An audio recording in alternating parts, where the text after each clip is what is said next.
And every member of the subcommittee for giving me the opportunity to speak with you today about what transpired with Mayor Eric Adams and his efforts to house migrants in a local hotel in Orangetown, New York. I'm here today as the town supervisor of Orangetown, a suburban community approximately 30 miles north of New York City, to give you some insight into what is happening around the country as a result of the migration crisis at the southern border. It is important to note at the onset that what is happening in Orangetown is not unique.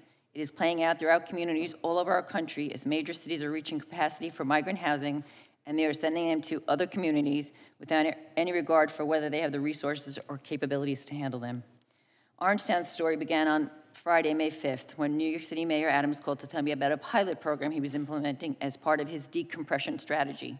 The plan, he explained, was to relocate migrants from New York City and to house them in hotels all across New York State. His call was to let me know that a hotel in Orangetown had been identified as a possible location.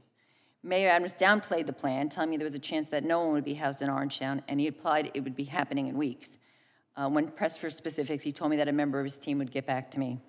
I received a call from a member of the mayor's staff, and that's when I learned that the plan was to house single adult males in a local hotel and that the buses would be arriving imminently. In fact, it was within hours of that call that I received photos of hundreds of mattresses stacked outside the Harmony Inn & Suites Hotel, and it was evident to me that the plan had been in the works for quite some time, and that it included giving local elected officials very little advance notice as a means to thwart legal challenges.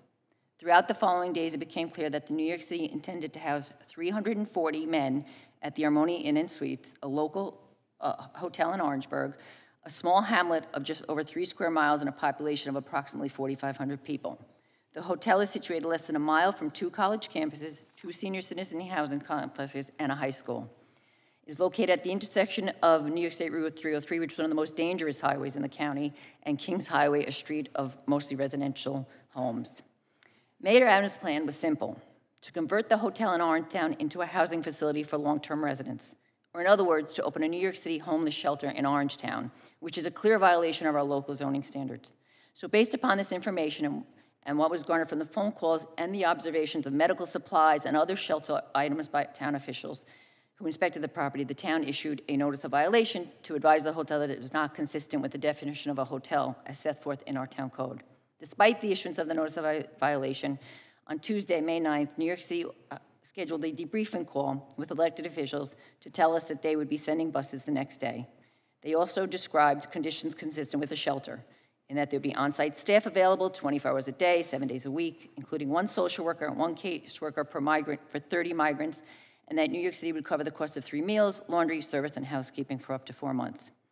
They also introduced us to the staff from DocGo, a company that New York City had contracted with, which specializes in providing medical-related services to shelters.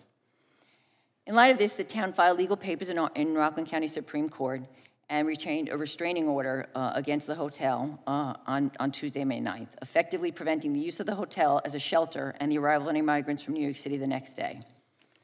To be very clear, for our purposes, the immigration status of the individuals is irrelevant to the town's decision to seek legal recourse. The town sought legal action to ensure the integrity of local zoning regulations and the protection of those who would be housed in the hotel on a long-term basis as a shelter, as well as the community at large.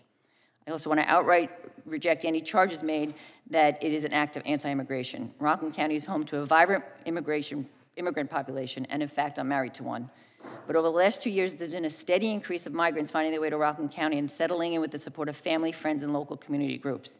This has already started to put a strain on Rockland County and Rockland County Department of Social Services. So much so that just over 2 months ago, Congressman Mike Lawler and County Executive Ed Day held a press conference and, standing with nonprofits, explained the financial impacts on Rockland County.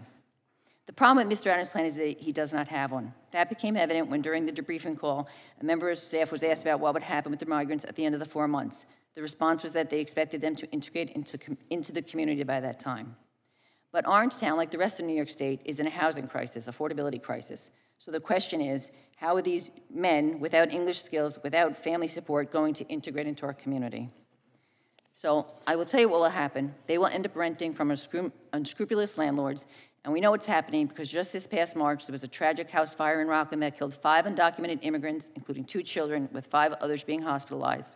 Orange and Rockland County just do not have the resources or staffing levels to investigate and remedy these types of situations on a wide-scale basis. Without the federal government acting to stem the flow of migrants at the border, it was only a matter of time before it impacted all of our neighborhoods. While it is Orangetown today, it'll be yours tomorrow. Thank you, and I look forward to answering questions. Thank you. And finally, we'll hear from Mrs. Tammy Nobles. Ms. Nobles, you've already heard from several of